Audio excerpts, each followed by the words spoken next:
As we said in our short introduction on the kingdom of God, the Bible speaks of a king, Jesus Christ, of the kingdom of God and his children redeemed by the blood of Christ and who are the citizens of the kingdom of God.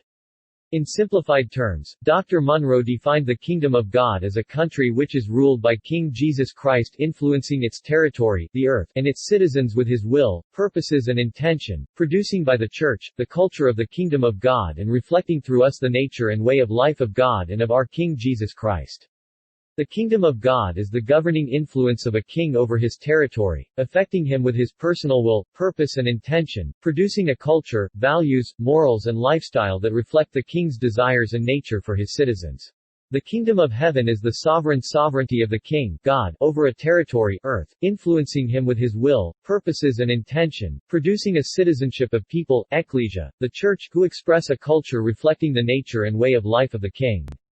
But let's go back to the book of Genesis for what happened in the Garden of Eden with God and his children Adam and Eve.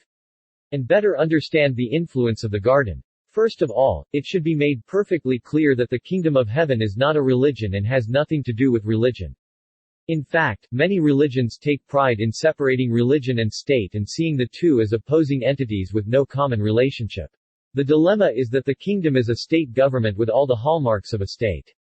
Jesus came to earth to restore what Adam lost, and he brought the message of the kingdom. Jesus came to restore the government of God on earth and to restore his earthly kings to their rightful place of rulership.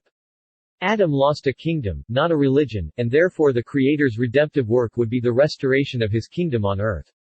In Eden, the garden of the original kingdom on earth, there was no religion. There was no worship in the sense that we usually understand the word worship. Adam and Eve enjoyed full, open, and transparent fellowship and interaction with God their Creator in a mutual relationship of pure love, without any guilting, shame or fear. Their disobedience broke this relationship, and humanity's efforts to restore it on their own without divine help gave birth to religion. So we remind you that the kingdom of heaven is the sovereignty of the king, God, over a territory, earth, influencing him with his will, purposes and intention, producing a citizenship of people, ecclesia, the church, who express a culture reflecting the nature and way of life of the king. The kingdom of God is the governing and directing influence of the King, Jesus Christ, over his land and its citizens, impacting and touching them with his personal will, purpose and intention, producing the culture of the kingdom of God, its morality and its system of values which are reflected in each citizen of the kingdom of God.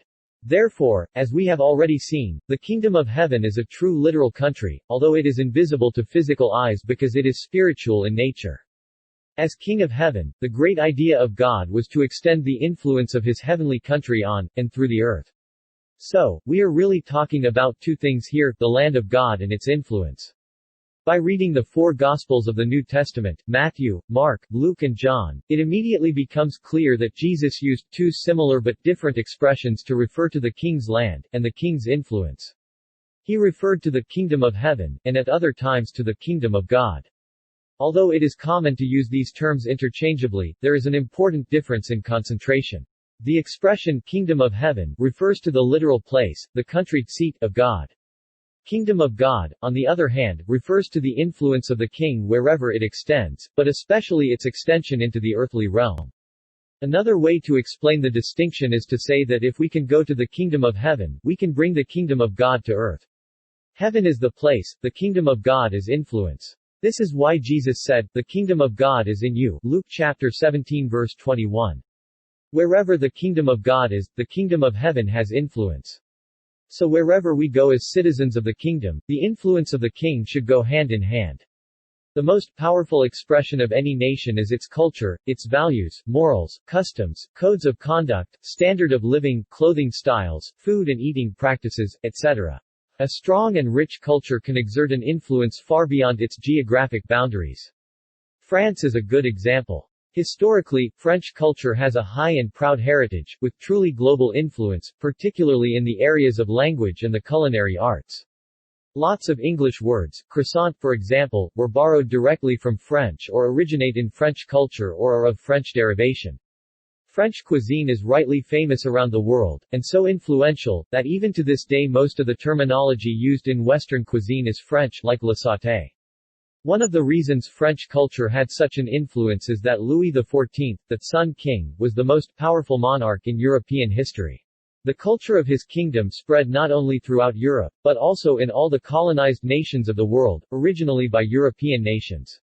Thus, even if the kingdom of Louis XIV is long gone, the influence of its culture remains. God seeks the same results for the culture and influence of his kingdom on earth.